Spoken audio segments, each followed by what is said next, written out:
A guy in Ohio cleared out his late father's garage last spring, found a beat-up rollaway cart jammed with greasy sockets and loose wrenches, sold the whole thing to the first person who showed up.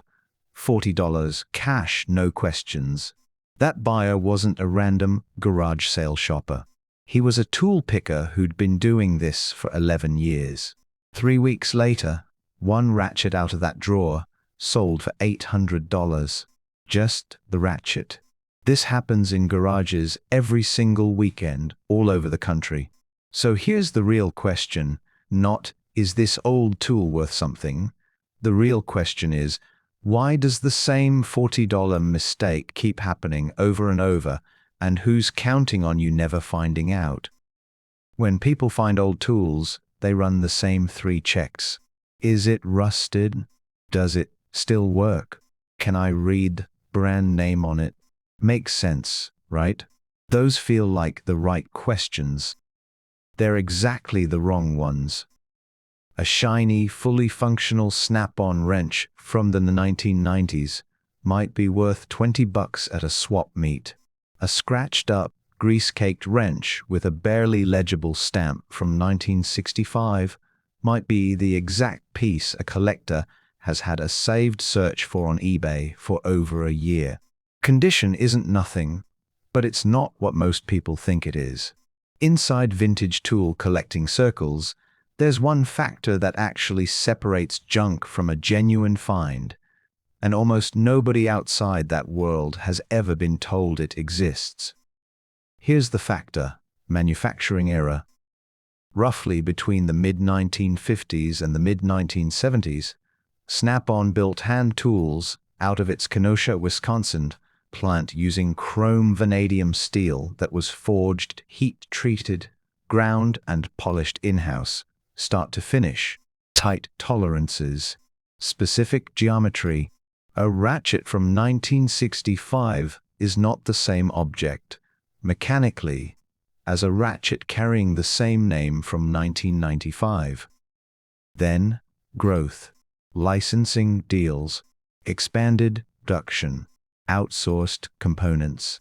Every major American tool brand went through some version of this as the business scaled up. It's not a scandal. It's just what happens when a company grows. The name on the tool. The manufacturing process underneath it changed. Collectors track this the way a wine buyer tracks a vintage year. They know which production runs crossed over and when. And that's really the whole story here. The difference between an object that looks like trash and one that's worth real money usually isn't visible on the surface. The gap between what something looks like and what it actually is, that's where the value moves. Number 10. Early flank drive combination wrenches. Most people have a set of these hanging on a pegboard collecting dust.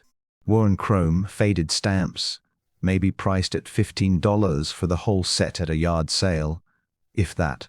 Snap-on rolled out flank drive geometry on combination wrenches in the 1960s, designed to grip the flat of a bolt instead of the corner so it wouldn't round off under load. Early forgings from that run have a distinct profile and stamp placement that later production doesn't replicate. Complete, matching sets have sold north of $600 at online auction, with individual uncommon sizes reportedly going for $30 to $80 each. Most sellers never learn there's a buyer out there actively looking. Number 9. BF series screwdrivers. Nobody thinks a screwdriver is collectible. That's exactly why these get sold for $1. The 1960s BF series featured a fluted black plastic handle and ground, not stamped.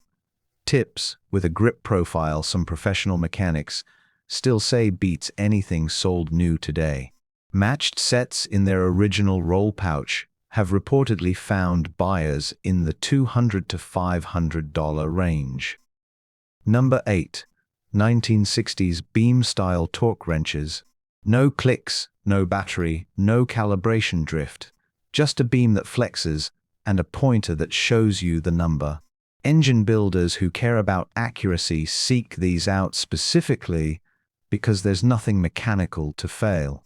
Clean examples with legible scales have sold between $150 and $400. Most people price them at $10 because they look outdated. They're not outdated, they're arguably more honest than what replaced them. Number 7. TS Series Tap and Die Sets. Comes in a scratched metal case most people walk right past. The high-speed steel used in these 1960s sets reportedly outperforms a lot of current import equivalents. Machinists say they cut cleaner and hold an edge longer.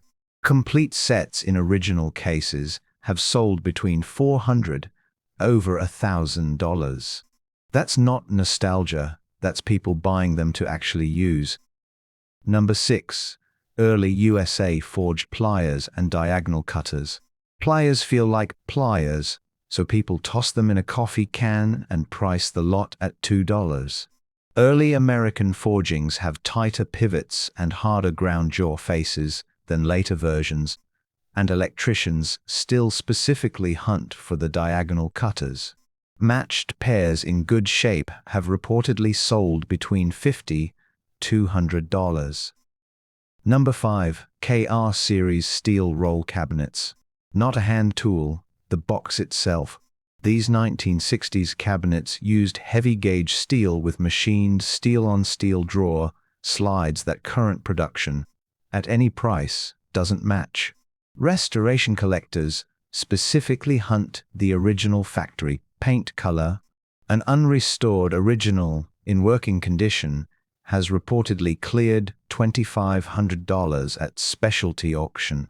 Most estate sales price it at $75 because it looks like an old toolbox. Number 4. FM Series Flex Head Ratchets. The head moves, and people assume that means it's broken. It's not. The early pivot mechanism uses a detent design that holds position under load better than most current flex head ratchets, according to mechanics who've used both. Clean examples with tight pivots have reportedly sold between $200 and $600. Number 3. Early chrome vanadium deep well socket sets. Socket sets feel like the easiest thing to price. Count the pieces, check for gaps, done. That's the mistake. Pre-1970s sets carry a specific wall thickness and stamp sequence configuration that changed later on. Complete matching sets have reportedly sold between $800 and over $2,000, with individual uncommon sizes going for $22 to $60 each. Number 2. 1960s breaker bars. No mechanism, nothing to service. Just a long bar that flexes under load and recovers. Mechanics describe that feel as the bar talking to you. That's not nostalgia, that's the steel spec.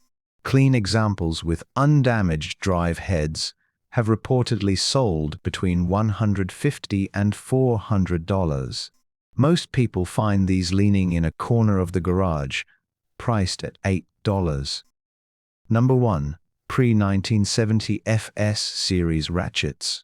This is the one this whole video has been building toward, and statistically, it's the piece most likely already sitting in a drawer in your own garage right now, unnoticed. The Paul and gear mechanism inside a 1960s FS ratchet uses a tooth count and spring tension that no current production ratchet fully replicates.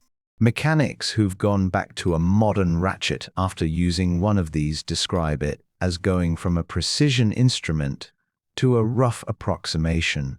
Verified examples in original condition have reportedly sold between $600 and over $1,200. Most people list it for $15, feel good about the sale, and never think about it again. Here's where most people lose the most money, and it's not from misidentifying the tool.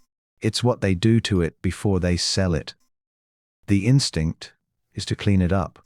Wire brush the rust, hit it with polish, wipe it down, make it presentable. That instinct quietly destroys the value. Collectors aren't buying these to make them shiny, they're buying documented objects from a specific era.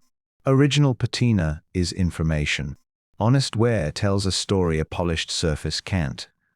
A ratchet that's been buffed before it's listed has had its authentication markers stripped off, and the same tool in rougher looking, unpolished condition can sell for 2 or 3 times as much. Some cleaning products are also known in collector circles to interact badly with older chrome finishes in ways that can't undone. So, until you know what you're holding, the safest move is to not clean it at all. Informed sellers do a few specific things before they price anything. They photograph the stamp, the drive head, the handle pattern, and the country of origin mark clearly. They post those photos in vintage tool collector communities and ask what production run it's from. A real answer usually comes back within minutes.